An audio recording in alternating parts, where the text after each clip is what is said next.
Oui.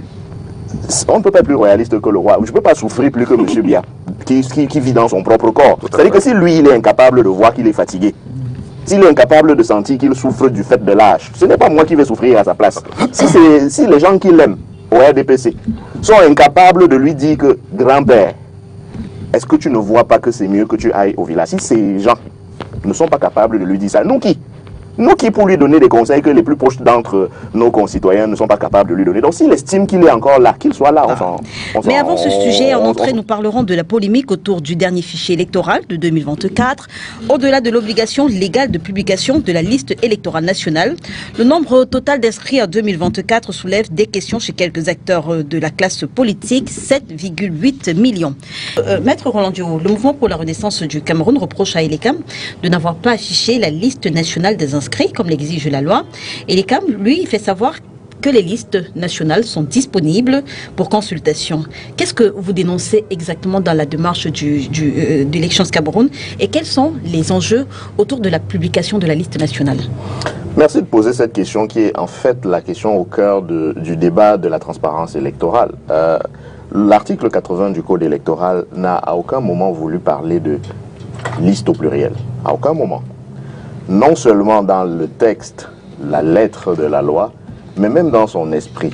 Et pour s'en convaincre, il suffit de convoquer justement la rédaction de cet article 80, qui commence par préciser les étapes qui précèdent la publication de la fameuse liste nationale. L'article 80 dit que sur la base des informations disponibles dans les antennes communales, le directeur des élections, le directeur général des élections publie au plus tard, le 30 décembre, la liste nationale électorale. Chronologiquement, ça veut dire que ce que monsieur le directeur général de l'ECAM a fait, ce sont les informations disponibles dans les démembrements de l'ECAM. Cela devait être fait avant, pour qu'une fois compilé, au plus tard, le 30, que lui, il publie la liste nationale, telle que l'article 80 le dit. Vous pouvez le vérifier après que j'ai terminé mon propos. Ça, c'est sur le texte de la norme. Qu'est-ce qui fait problème pour répondre directement à votre question? C'est un problème de légalité, prima facie. C'est-à-dire que l'ECAM et son directeur général se comportent comme si on lui demande une faveur. Comme si les citoyens, les électeurs, en vertu de leur droit constitutionnel de participer à la désignation des responsables de leur pays conformément à la Constitution et par exemple au pacte international sur les droits civiques et politiques, on leur fait croire que exiger que la loi soit respectée est une faveur qu'on leur ferait. Deuxième chose, sur le plan purement pratique, l'ECAM se comporte comme si ce qu'on lui demande lui coûtait un bras. C'est-à-dire que l'ECAM se comporte comme si la fameuse liste nationale n'est pas disponible. Or, moi j'ai fait un tour dans les démembrements de l'ECAM. Les listes communales sont publiées précisément par le même l'ECAM, avec la documentation de l'ECAM, sur le papier en tête l'ECAM. C'est-à-dire que l'instance chargée d'organiser les élections est capable de mettre à la disposition du public, dans chacun des démembrements communaux, des listes qu'elle a préparées, mais elle nous explique qu'elle serait incapable, au niveau central, de faire la synthèse d'un tel fichier pour le rendre public conformément à l'article 80. Pourtant, ça ne lui coûte pas un bras. Troisième chose, vous avez dit afficher la liste nationale électorale. Le texte ne parle même pas d'afficher. Le texte dit publier. Publier veut dire rendre public. Et l'ECAM aurait donc pu simplement décider de rendre public cette liste nationale en invoquant l'argument de son nombre ou de son volume sur son site internet. Ça aurait valu publication au sens juridique du terme. C'est quoi les enjeux pour aller à votre deuxième question? Les enjeux, c'est simplement ceux de la transparence électorale. Si je suis, moi, un agent du RDPC, missionné pour voter, ou bien dont le nom est utilisé pour voter à 4 endroits, par exemple, comment est-ce que le citoyen fait pour s'assurer que le fichier électoral est sincère s'il n'a pas la possibilité de le retrouver à un seul endroit? Parce que l'impossibilité de le retrouver à un seul endroit fait que si le nom Roland Diouf est inscrit à la fois à Yingui, à Bonabéry à Balengou et à Kalfou, le seul moyen de s'en rendre compte, c'est de faire le tour de tous les démembrements communaux de l'ECAM. Ce qui est matériellement impossible, en tout cas difficile pour la plupart d'entre nous, pour la plupart des citoyens. Le fait de ne pas vouloir publier cette liste nationale précisément permet de cacher à l'opinion publique ce genre de choses qui peuvent se glisser, et je précise toujours, de bonne ou de mauvaise foi dans le fichier électoral. Je dis que la question des doublons n'est pas toujours volontaire, mais la publication a pour objet précisément de permettre à toute personne intéressée, comme on dit en matière pénale, donc tout citoyen, ce n'est même pas seulement l'affaire des partis politiques ou des éventuels candidats, c'est l'affaire du citoyen. Le citoyen qui, à Bonabéry, consulte la liste nationale électorale et se rend compte qu'il y a 50 noms de la même personne née le même jour ou de la même mère, a le droit d'élever désormais cette contestation pour expurger le fichier électoral de ces irrégularités, ce qui n'est pas possible en l'état actuel des choses de faire, parce que précisément la base qui pouvait permettre de faire ce travail-là, et l'ECAM refuse obstinément depuis plusieurs années, parce qu'il faut rappeler que ce n'est pas la liste nationale électorale de 2024 seulement que nous attendions. D'ailleurs, si elle avait été publiée en 2023, celle de 2024 aurait permis de faire des comparaisons objectives par Monsieur Tout-le-Monde. Très bien. Ce que seul l'ECAM est capable de faire aujourd'hui parce qu'il détient le fichier secret. Il est comme Galaloi. Qui s'inscrivent à la fois à Yaoundé 1 et à Yaoundé 4. À ce moment-là, vous sortirez avec... Vous indiquer comment éteindre le feu. Maître Guéo, sa question est lourde de sous-entendus. Et je voulais lever ces sous-entendus. Attendez au moins que j'ai des... Oui, non, j'ai bien compris. Le sous-entendu, il existe. Vous n'avez pas tout Allez-y, compris. maître. Au moins, j'ai compris la première partie. Allez-y, maître. Finir avec mes sous-entendus. Allez-y, maître. Vous aurez la latitude, certainement. Je disais donc que le sous-entendu que vous faites, c'est que pour le RDPC, s'il faut mettre le fichier électoral à l'épreuve, c'est une question qui regarde les partis de l'opposition. Le sous-entendu, c'est que pour vous, RDPC, ce fichier est parfait. Parce que sinon, dites-moi à quel moment vous-même avez fait les tests que vous nous demandez de faire.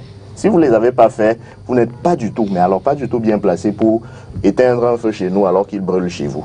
C'est comme si vous donnez le remède qui va soigner ma maladie alors que vous souffrez de la même maladie et vous n'arrivez pas à vous soigner. La deuxième chose, c'est que votre opinion, c'est que c'est plus facile de vérifier la conformité de son inscription au niveau local.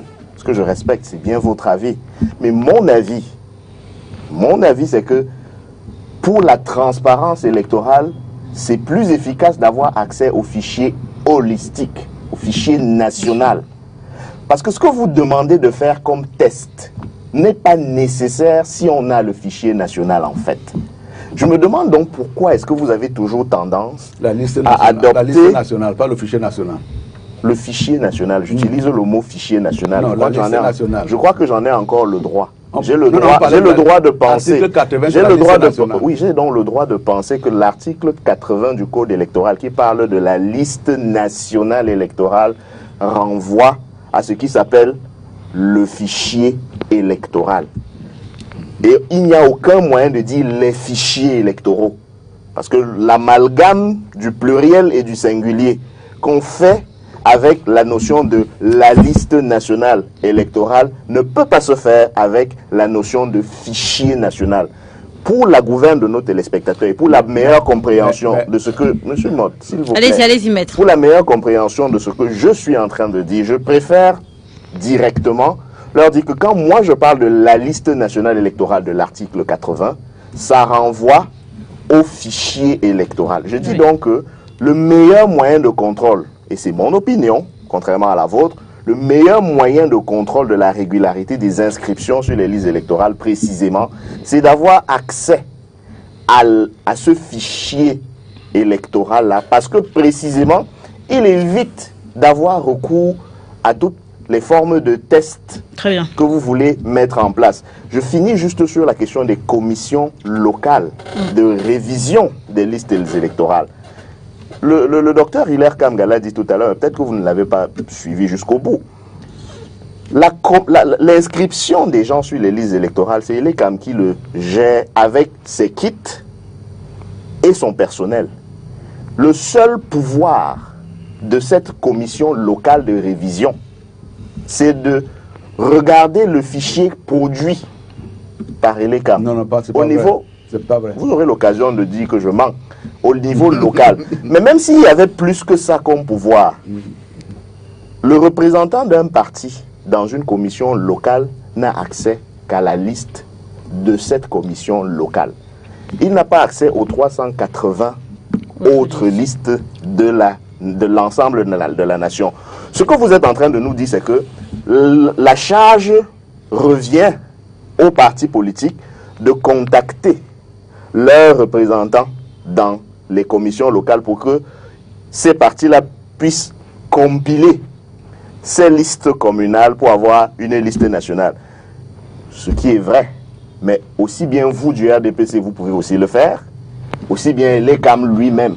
Or, dès lors que c'est un travail qui a déjà été confié à Elecam, c'est le travail d'Elecam, pourquoi voulez-vous donc que nous nous arrêtions d'exiger d'Elecam qu'il mette à notre disposition un fichier qu'on lui a déjà demandé de faire? Et quand on fait les élections, quand on vote, il y a bien une commission nationale de recensement général des votes, dont le travail est un travail de compilation, puisque chaque bureau de vote est censé avoir son PV. On aurait simplement pu dire aux partis politiques, ben, comme on le leur dit actuellement, comme M. Maud leur dit, allez tester ou bien compiler vos PV au niveau des communes et puis vous saurez qui a gagné l'élection présidentielle. Non, à ce moment-là, on dit bien qu'il y aura une commission nationale de recensement général des votes qui va faire la compilation pour que le conseil électoral, le conseil constitutionnel soit en mesure de proclamer les résultats, mais à l'échelle nationale, sur la base de quoi? D'un fichier électoral. L'absence de ce fichier électoral a conduit le Conseil constitutionnel en 2018 à proclamer un résultat officiel sur la base d'un fichier électoral statistiquement faux. Parce qu'on ne peut pas avoir un résultat sur 100,48% d'inscrits. Ça veut dire que plus que ceux qui ont été inscrits ont participé aux élections. C'était officiel, M. Mott. C'est le Conseil constitutionnel qui l'a dit ainsi. Il ne s'est pas corrigé après. Allez-y, M. Kam. Hilaire Kamga, pourquoi est-ce que la probable candidature de Paul Biya fait autant de vagues aujourd'hui dans l'opinion? Merci de poser cette question, mais vous me permettrez de faire une petite digression sur le précédent sujet pour dire que le combat pour le code électoral consensuel, comme vous le savez, le MRC a été de cette bataille-là. Tout à fait. Donc, loin de moi l'idée de contredire M. Kamga sur l'urgence de la modification du code électoral, d'ailleurs comme préalable à la présidentielle. Mais je m'en voudrais de ne pas le dire sur ce plateau. La position du MRC aujourd'hui, c'est que si on a un code électoral consensuel, tant mieux. Mais même s'il n'y a pas de code électoral du tout, c'est-à-dire que même si on décide de ne pas utiliser ce code truffé d'irrégularité et qu'il n'y a pas de code électoral du tout, cette année, il y aura une élection présidentielle à laquelle nous allons participer et c'est l'élection au cours de laquelle nous allons justement, et ça me permet de faire une transition vers votre question, nous allons expliquer à ceux qui nous gouvernent que quand on a 90 ans, 92 ans, bientôt 93 ans, on ne peut pas raisonnablement, c'est vous qui avez utilisé le terme raisonnable, on ne peut pas raisonnablement penser que on va s'occuper de ses arrière-petits-enfants. On ne peut pas raisonnablement penser qu'on a l'énergie nécessaire pour s'occuper de ses arrière-petits-enfants. Ce qui est raisonnable, c'est plutôt l'inverse. Ce qui est raisonnable, c'est que lorsqu'on a 92 ans, qu'on attende que ses petits-enfants, de temps en temps, viennent rendre visite pour écouter les histoires d'antan, pour entendre les papis et les mamies raconter à ces derniers comment ça se passait de leur temps. Parce que précisément, ce sont les petits-enfants qui sont désormais aux affaires et cette expérience du passé peut les enrichir dans leur quotidien. Mais cela dit, nous, MRC, je l'ai dit dans un plateau précédent, Mme Garnzo, j'ai dit, on ne peut pas être plus royaliste que le roi. Je ne peux pas souffrir plus que M. Biya, qui vit dans son propre corps. C'est-à-dire que si lui, il est incapable de voir qu'il est fatigué, s'il est incapable de sentir qu'il souffre du fait de l'âge, ce n'est pas moi qui vais souffrir à sa place. Si les gens qui l'aiment au RDPC sont incapables de lui dire que grand-père, est-ce que tu ne vois pas que c'est mieux que tu ailles au village? Si ces gens ne sont pas capables de lui dire ça, nous qui pour lui donner des conseils que les plus proches d'entre nos concitoyens ne sont pas capables de lui donner. Donc s'il estime qu'il est encore là, qu'il soit là, on prendra acte de sa candidature. Constitutionnellement, il en a le droit. Même si du point de vue de la mécanique interne du RDPC. J'ai des sérieux doutes quant à la capacité de votre parti, M. Motte, non seulement à candidater, mais à présenter sa candidature à lui, mais c'est un autre débat. Mais peu importe le candidat qui sera en face de nous, venant du régime, nous sommes prêts à l'affronter. Mais la question de la gouvernance, c'est une autre chose. C'est-à-dire que le fait de rappeler la position de principe, comme je viens de le faire, pour dire que M. B est parfaitement capable d'être candidat, ne va pas, pour moi, sonner comme un musulman, pour ne pas dire que même s'il est candidat et même s'il en a le droit, on est quand même obligé de constater qu'on a un président de la République qui est un vacancier. Le docteur Hilaire Kamga parlait tout à l'heure, sans le nommer, de la délégation permanente de signature ou de pouvoir, que moi je considère comme un coup d'état administratif. C'est clair. Permanent en plus. C'est mon opinion, M. Motte. C'est mon opinion. Vous avez au moins l'obligation de respecter une opinion, même si elle n'est pas la vôtre. Pour moi, c'est une forme de coup d'état administratif. C'est-à-dire qu'il y a une junte administrative au pouvoir à Yaoundé. Qu'est-ce qui s'est passé au Tchad lorsque le président Déby a perdu la vie? Le président de l'Assemblée nationale, constitutionnellement, était censé assurer l'intérim. Mais il a, entre guillemets, volontairement remis le pouvoir aux militaires. C'est-à-dire que, techniquement, on ne dirait pas qu'il y a un coup d'état militaire au Tchad. On va dire que l'autorité compétente a délégué son pouvoir aux militaires. Tout à fait. Si on enlève le militaire et on met civil, et qu'on dit qu'au Tchad, il y a une junte militaire, vous comprenez pourquoi moi je parle de junte civile au Cameroun, de junte administrative. Donc, cette histoire de délégation permanente de signature, où on ne limite ni l'objet, ni la durée. On laisse aux bénéficiaires de discriminer. Et on laisse aux délégataires de discriminer les matières qu'il choisit de soumettre à l'attention de celui qui a délégué. Il n'y a pas meilleure expression que ça d'une dépossession du pouvoir. Et si cette dépossession du pouvoir de celui qui a été élu vers le délégataire est volontaire, c'est déjà grave. Mais si en plus, on a des raisons de penser que cette dépossession n'est pas volontaire, parce que quand un militaire vous demande de lui donner gentiment le pouvoir, on peut estimer qu'en matière de droit de contrat, c'est du dol, enfin c'est de la violence. Tout à fait. Si cette dépossession, dans le cas du Cameroun, on se rend compte que c'est involontaire, peut-être qu'il y a eu abus de faiblesse ou quelque chose comme ça, et quand on est du troisième âge, on peut être victime d'abus de faiblesse. Je convoque des concepts juridiques que n'importe qui peut vérifier. Je ne fais pas ça pour faire un peu amuser la galerie. S'il y a donc abus de faiblesse, le jour viendra où, quand on rendra des comptes, certains pourraient être poursuivis de haute trahison. Tout à fait. Parce que si ils ont obtenu des délégations permanentes de signature de personnes en situation de faiblesse, ou bien en faisant usage d'une forme quelconque de violence, à ce moment-là, le droit, la rigueur de la loi, pour convoquer l'expression d'un ministre que vous aimez bien, pourra s'appliquer, peut-être pas pour l'instant parce que vous êtes aux affaires, mais Kunta Kinte rappelait dans un de ses films que qu'est-ce que ça vous fait d'être de l'autre côté du fouet. Un moment viendra où certains se retrouveront de l'autre côté du fouet et pourraient savoir que ce n'est pas très amusant. Je termine sur cette question en disant que les Camerounais sont face à leur destin. Nous sommes à la croisée de chemin. Oui. Le Cameroun fonctionne sur pilotage automatique depuis au moins le dernier septennat. La chance du Cameroun, c'est que, vous savez, quand on était plus jeune, il y avait les patins qui dévalaient les pentes. Tant que la pente est rectiligne, vous n'avez pas besoin de faire grand-chose, vous vous laissez emballer. Le pilotage automatique du Cameroun a donc bénéficié d'une pente rectiligne pendant longtemps. Malheureusement, pour ceux qui nous dirigent en pilotage automatique, dans ces conditions-là, 2025 est un virage. Il va falloir faire usage des outils de pilotage. Ça ne peut plus être du pilotage automatique. Il faut aller soit à gauche, soit à droite, parce que si on fait comme on a toujours fait et rien ne s'est passé, cette fois-ci, on va finir dans le ravin. C'est pour ça que, précisément, ça s'excite beaucoup autour de M. Biya. C'est pour ça qu'on a, pour une fois, des membres du gouvernement qui ne sont pas des va-t-en-guerre comme certains autres éleveurs d'abeilles. Vous avez par exemple M. Grégoire Ona, que j'ai suivi dans une émission, mais j'avais plutôt à la fin pitié de lui parce qu'il a présenté votre président, M. Motte, comme un huissier de justice. C'est-à-dire qu'il a démontré sans le savoir l'incapacité vivante de M. Biya à gouverner en disant que vous voyez le pays, il y a tellement de corruption, vous voulez qu'on fasse quoi? Vous pensez qu'on va faire quoi? Ceux qui ont la charge de nous gouverner nous disent à la télé qu'ils ont découvert qu'il y a des situations et ils ne savent pas quoi faire. C'est ça qu'ils nous disent. Ils disent que le président de la République dit qu'il y a inertie, il y a immobilisme. Et il ne fait que le dire des années après des années. Il n'est pas huissier de justice, Madame Leila. Il n'est pas médecin pour faire des prescriptions. C'est son boulot de régler le problème. Depuis 2019, il n'y a pas eu de remaniement ministériel, alors qu'il y a des ministres en fonction qui sont décédés. C'est-à-dire que vous, dans votre maison, Madame Ganze, vous ne faites pas une année sans bouger les pots de fleurs. Vous voyez l'image que je prends? C'est aussi banal que ça. Vous ne faites pas une année. Ce serait des pots de fleurs. Je dis que si en plus les ministres étaient des pots de fleurs, merci de me donner la possibilité de préciser encore mon image. Si même les ministres étaient des pots de fleurs et qu'ils étaient posés dans la maison de Mme Ganzeux, on ne ferait pas une année sans les bouger. Mais a fortiori, ils ne sont pas des pots de fleurs. Ce sont des êtres humains. Ce sont des hauts responsables de l'État qui, depuis bientôt 7 ans, ont été coulés comme du béton dans les ministères où ils officient. Ceux qui sont même décédés en fonction, ceux qui sont même décédés en fonction n'ont pas été remplacés. C'est-à-dire que M. Biané n'a pas la capacité de signer un décret de nomination d'un ministre en remplacement d'un autre qui a été décédé. Il a fallu attendre M. le Premier ministre pour prendre une mesure administrative pour demander à un des membres du gouvernement d'assurer l'intérim d'un ministère où un ministre est décédé. C'est extrêmement grave. Non, je veux permettez que je pose moi la question à laquelle je reviendrai à ce qui a été dit. Forcément.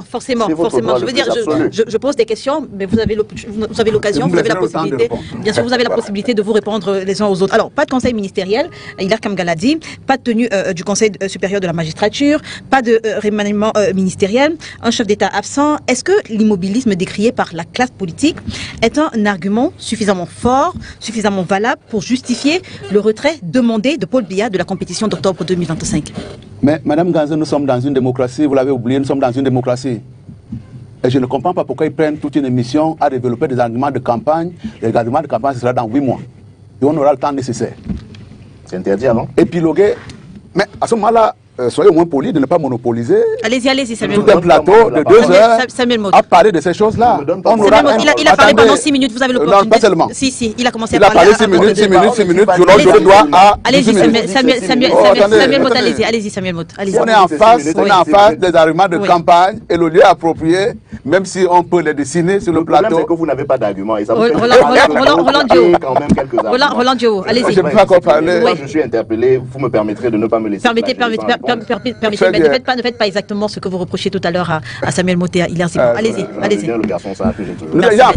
en face de moi quelqu'un qui veut prendre l'argument de campagne en utilisant des arguments spéciaux. Un juriste de surcroît qui parle d'abus de faiblesse. À quel moment le président de la République, l'incapacité en tant qu'individu a été constatée pour qu'il convoque ce genre de concept? Et je ne voudrais pas que l'on soit dans un débat où, sous prétexte qu'on ne soit spécialiste de telle ou telle chose, que l'on commence à rabâcher un certain nombre de concepts qui me semblent totalement d'une maladresse absolue. C'est des arguments de campagne. Après, maintenant, vous dites qu'il y a des gens qui s'excitent tout autour. Et des gens effectivement qui prennent appui sur le fait que les gens sont corrompus, il y a une inertie dans tel domaine, il y a une inertie dans tel autre domaine, il y a telle ou telle chose qui ne marche pas. Là également, sincèrement, soyons polis, on renverra ça aux arguments de campagne. Parce que la campagne de 2025 là, qui s'annonce, ce ne sera pas, ce sera pas ce genre d'argument-là. Nous nous efforcerons pour qu'on revienne aux fondamentaux de la politique, où on discute des options, où on discute des idées, où on discute des stratégies. Parce que chaque fois, moi, à m'accueillir sur un plateau de télévision en disant vous êtes tous des corrompus, vous n'avez apporté aucune preuve jusqu'ici que vous serez moins corrompus que l'autre. Pas le sujet. Quand vous dites qu'il y a inertie, il y a des corrompus. S'il vous plaît, Maître Diop, allez-y, Samuel Mout. Quand vous dites qu'il y a inertie, vous n'avez pas dans votre trajectoire personnelle, tout au moins par rapport à ce que vous avez fait jusqu'ici, montré que vous êtes un peu plus performant que telle ou telle autre personne. Et c'est pour cette raison-là que je voudrais effectivement que l'on se taise et qu'on renvoie tout ça à une campagne présidentielle qui s'ouvre. Si je reviens au problème de corruption, j'ai en face de moi Laurent Guéhou, qui... Plus corrompu que tous. Moi, je n'ai pas dit ça. Je ne suis pas... Allez-y, je ne le serai pas du tout. Allez-y, Samuel Mout. J'ai en mémoire cette histoire de Covid, où on vous a dit effectivement, vous allez voir ce que vous allez voir, nous allons sauver la terre entière et accessoirement le Cameroun, parce qu'on va faire ceci, on va faire cela, et on lance une collecte. Ça s'est terminé par une bérésina, autour de 150 millions de francs, 150 000 euros, 100 millions. Les gens sont tapés à barre raccourcie parce qu'on voulait savoir là où sont passés 100 millions de francs. Le jour où demain ou après-demain, vous mettez entre les mains de ces personnes-là les 7 000 milliards du budget du Cameroun, je ne sais pas ce qu'il se va donner. Donc, on n'est pas fondé à dire, dans le cadre d'une émission comme celle-là, vous êtes corrompus, nous sommes moins. Je n'ai jamais lancé de collecte, monsieur. Non, attendez. Je parle du MRC. Vous représentez le MRC. Le MRC n'a jamais lancé de collecte. Ah, très bien. Bon. Pour votre information, c'est une inexactitude que vous devriez corriger. Vous devriez vous laisser auprès des téléspectateurs. Ni moi, ni le MRC n'a jamais lancé de collecte pendant le Covid. Vous le savez au moins. Ça également, c'est une autre nouveauté. Il me semble... Je ne rentrerai pas là-dedans. Il me semble, au moins, c'est une constante. Il y a une constante. Il y a un certain nombre de financements qui ont été mis entre vos mains, entre les jauges et les contre-jauges. Vos mains mis pour qui? Allez-y, Samuel Mout. Vos mains mis pour qui? Allez-y, Samuel Mout. Allez-y, Samuel Mout. Vous faites des raccourcis spécieux et vous êtes le premier à dire que les autres font des raccourcis. Allez-y, Samuel Mout. Ça vous énerve, hein? Ça vous énerve, ça. Oui. De nous présenter. On voterait donc M. Biya faute de mieux. Alors, ça suppose que M. Biya est mieux. Mieux.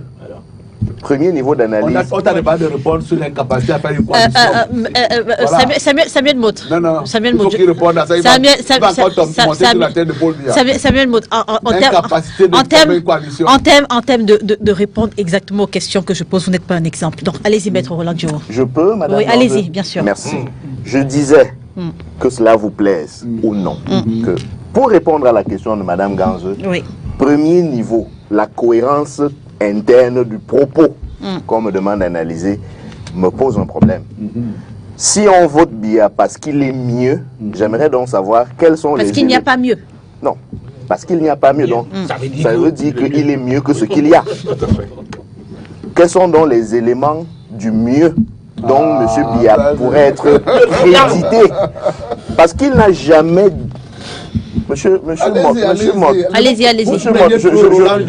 Je vais dire ça en vous regardant droit dans les yeux. Allez-y. En 1982, le pouvoir lui est tombé entre les mains. Donc il n'a jamais eu le courage politique de dire aux Camerounais qu'il veut être président de la République. Il nous souvient d'ailleurs qu'il avait conduit une réunion du bureau politique de l'UNC à l'époque pour convaincre son illustre prédécesseur de ne pas lui faire l'offrande qu'il détient depuis 42 ans. Donc, en termes de courage politique, il n'a jamais été capable de nous dire qu'il veut être président, comme beaucoup chez vous à RDPC, vous n'avez jamais grandi. Deux, il n'a jamais dit ce qu'il veut faire de la présidence de la République. Il ne nous a pas dit ce qu'il veut faire. Troisième chose, il n'a jamais rien fait du pouvoir qu'il nous a donné, puisqu'il nous prend toujours à témoin. Ça, c'est clair.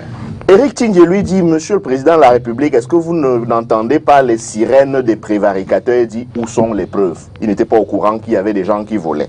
Quelques années plus tard, il dit que des bandits en col blanc sont tapis dans la fonction publique. Ils vont rendre gorge. Quelques années plus tôt, il n'était pas au courant que des gens volaient.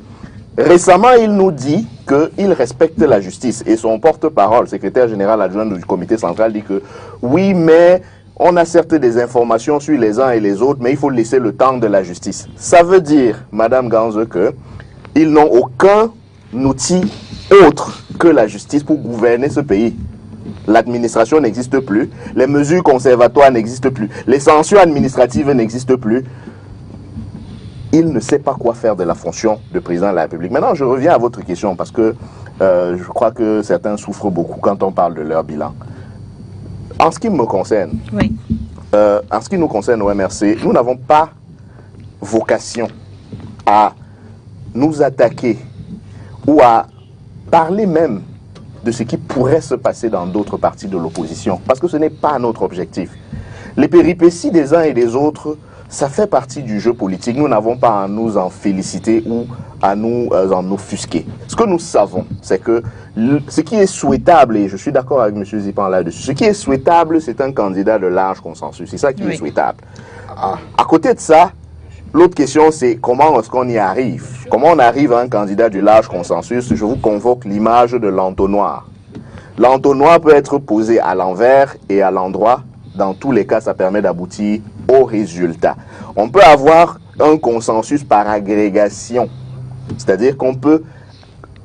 j'ai failli dire quelque chose de très trivial, mais quand on était plus jeune et qu'on utilisait le bâton de manioc pour agréger les grains d'arachide, c'est un moyen d'avoir une coalition. C'est le mécanisme qui est à l'œuvre au sein de l'APC, par agrégation. Mais par agrégation sur la base justement de quelque chose de crédible. Et c'est là où je suis encore une fois en désaccord avec le docteur Stéphane Akoa, qui est un brillant politologue dont on peut apprécier à sa juste valeur le propos. Mais on peut ne pas être d'accord avec quelqu'un de brillant. Du point de vue de la crédibilité donc, alors le Cameroun a des défis qui s'annoncent à lui pour les prochaines années. Et les enjeux du monde actuel, du point de vue géopolitique et autres, ce n'est pas être en compétition avec son collègue de l'opposition qui qui a sa part de parti politique ou quoi que ce soit. C'est la Chine, avec des jeunes générations qui nous font des dons d'Assemblée nationale dans un paradigme peut-être des nouvelles routes de la soie, dans une perspective peut-être de faire une OPA sur notre pays dans les prochaines 10 ou 20 ans. Nous, on pense que les enjeux du Cameroun, c'est ça. Et nous avons la chance d'avoir au sein de l'APC un candidat dont l'expérience internationale peut être utile pour comprendre les enjeux géopolitiques du monde actuel. Rappelez-vous qu'il a minimalement été président de la Commission du droit international aux Nations Unies. C'est un argument de créer. Monsieur Mott, l'eau bénite ne peut pas ne pas vous faire des effets. Je vous comprends, mais laissez-moi aller jusqu'au bout. Je suis sur une démarche critériologique. Voilà. Vous avez cité le propos d'un politologue, je lui réponds comme cela se mérite. Parlant de critères de crédibilité, pour dire que quand on dit qu'il n'y a rien en face, c'est faux. Je parle de ma chapelle parce que je ne veux pas faire la campagne de M. Hilaire Zipan, même si je l'aime beaucoup. Je suis militant du MRC et je rêve pas seulement, je sais que d'ici la fin de cette année 2025, le Cameroun aura le changement qu'il mérite. Et je suis capable, contrairement à ceux qui sont au RDPC, de vous dire pourquoi je soutiens telle candidature.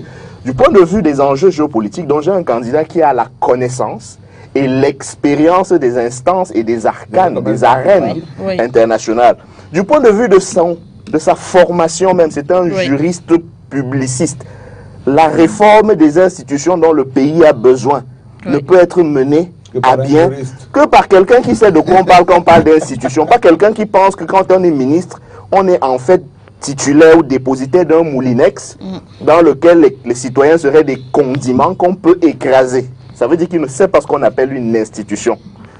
Je pense donc que le fait que nous ayons un candidat qui est publiciste est un avantage stratégique pour conduire la réforme des institutions. Je termine simplement en disant que le principal atout de mon candidat, c'est son courage politique et c'est son intégrité. Parce qu'il a fait quand même 7 ans dans le gouvernement de nos amis là.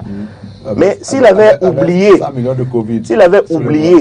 une trombone ou une rame de papier en rentrant chez lui à la fin de son séjour au ministère de la Justice, je suis sûr qu'il n'aurait pas fait 9 mois de prison pour des faits présumés d'hostilité contre la patrie, mais pour détournement de biens publics, comme on l'a vu pour d'autres, qui sont condamnés pour avoir volé un argent qui a déjà été volé par d'autres. Si je parle des affaires des avions présidentiels, parce que M. Marafa et M. Mbara sont condamnés pour avoir volé le même argent. On ne sait pas comment ça s'est fait. On sort de ce sujet avec vous, Samuel Mott. Pendant longtemps, on a vu...